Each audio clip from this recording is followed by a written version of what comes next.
మనం ఆలోచించి చేయాల్సింది ఏంటంటే ఫస్ట్ కొంచెం మనకి అలవాటు పడడానికి మనం తీసుకునే ఆహారాల్లో ఏ ఏ పోషకాలు ఉంటాయి అని తెలియాలి అని అంటే ధాన్యాలు ఒక 5 గ్రూపులు 4 నుండి 5 గ్రూపులు ఉన్నాయి.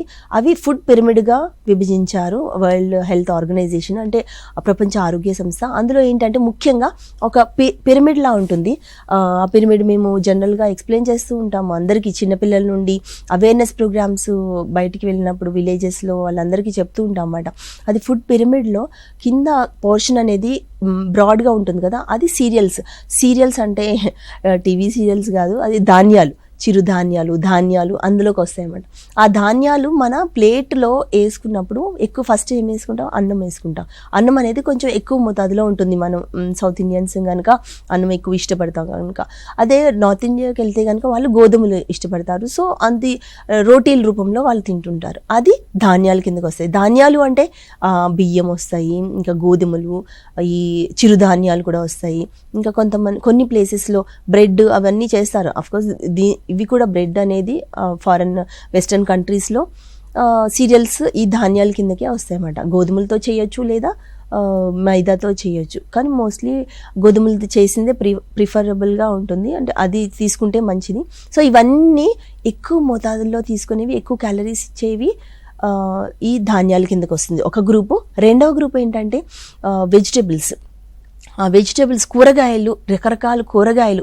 అందులో కూడా రకరకాల కూరగాయలు ఉంటాయి. అంటే భూమిలోకి వెళ్ళేవి ఈ పిండి పదార్థాలు ఉంటాయి దాంట్లో ఎక్కువగా. ఈ బంగాళదుంప కానీ, అంటే ఆలు లేదా దుంపలు రూపంలో ఒకటి ఉంటాయి, దుంపలు, బీట్రూట్ కానీ, క్యారెట్, ఇవన్నీ రాడిష్, ఇవన్నీ దుంపలు కిందకి వస్తాయి. అందులో గ్రీన్స్ ఉంటాయి, అంటే ఆకుకూరలు రెండో రకమైన కూరగాయలు. ఇంకొకటి నార్మల్ వెజిటబుల్స్. సో ఈ మూడిట్లో మళ్ళీ దుంపలకి వెళ్ళారనుకోండి, అది సీరియల్స్ అంటే ధాన్యాలు లాగానే ఎక్కువ క్యాలరీస్ ఇస్తుంది. సో ఆ సమయంలో మీరు ఆ దుంప కూరలని కొంచెం తగ్గించి కూరగాయలను లేదా గ్రీన్స్ వాటిని ఎక్కువగా మీరు కలుపుకుంటే కనుక అవి పోషకాలు ఎక్కువగా అందిస్తాయి. అది రెండవ రకం కూరగాయలు. సో మూడో రకం ఏంటంటే మూడవ స్టెప్, ఆ పిరమిడ్, ఈజిప్ట్లో పిరమిడ్ ఉంటుంది కదా, ఆ పిరమిడ్ షేప్లో మీరు ఊహించుకుంటే కనుక కింద ఫస్ట్ గ్రూప్ వచ్చేసి ధాన్యాలు వచ్చింది, సెకండ్ వచ్చేసి ఈ కూరగాయలు వస్తుంది, ఆ తర్వాత ఇంకా ఫ్రూట్స్ కూడా వస్తుంది. అయితే మూడవ గ్రూప్లో ఏంటంటే మనకి మాంసకృతులు లభించేవి. చికెన్ కానీ, ఇంకా పన్నీర్, వెజిటేరియన్ వైపు చూస్తే రాజ్మా, ఆ హోల్ గ్రెయిన్స్ ఉంటాయి కదా, హోల్ అంటే ఫుల్, హాఫ్ కాకుండా. ఇప్పుడు కందులు ఉంటాయండి, కందిపప్పుని హాఫ్ చేస్తాము, దాన్ని కందిపప్పు అంటాం. కందులు అని అంటే రౌండ్, దాని రౌండ్ ఉంటుంది. అట్లానే సేమ్ రాజ్మాలో కూడా ఫుల్ హోల్ గ్రెయిన్ ఉంటుంది అన్నమాట. హోల్ గ్రెయిన్స్ అనేవి చాలా మంచివి, అవి ఉంటాయి థర్డ్ గ్రూప్లో. ఇంకా ఫోర్త్ గ్రూప్లోకి వచ్చేసరికి పాలు పదార్థాలు వేరేగా ఎందుకు చెప్తున్నాము అంటే అందులో న్యూట్రియంట్స్, పోషకాలు కాల్షియం రూపంలో వస్తాయి. అదే కాకుండా ఇంకా మనకి సూక్ష్మ పోషకాలు ఎక్కువగా వస్తాయి అన్నమాట. అందుకనే పిల్లలకి ప్రోత్సహించడానికి పాలు పదార్థాలు ఉంటాయి.